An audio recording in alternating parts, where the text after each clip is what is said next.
मेरे बाबा गुस्से के बहुत तेज है। मेरे यहाँ जाने से सारा गुस्सा मामा पे निकालेंगे। आप मुझे नहीं जानती। जानती हूँ।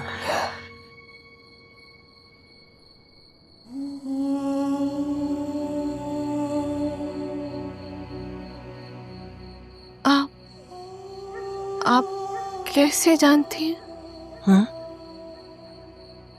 नहीं, छोड़ो इस बात को। ये मामा के बारे में कुछ बताओ ना मुझे। मामा के बारे में?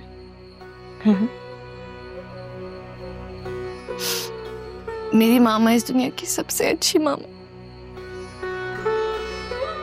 मेरे घर के मुश्किल माहौल में होते हुए भी उन्होंने मेरी खुशियां, मेरी ख्वाहिशों का ख्याल रखा। बाबा की सब सख्तियां और ज्यादतियों को मेरे लिए बर्दाश्त किया। मेरे लिए मुझसे बढ़कर इस दुनिया में कोई हसीन।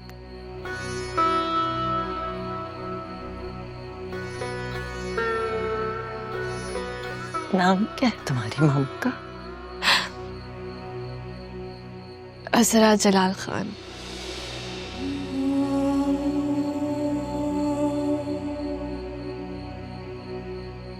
जलाल खान।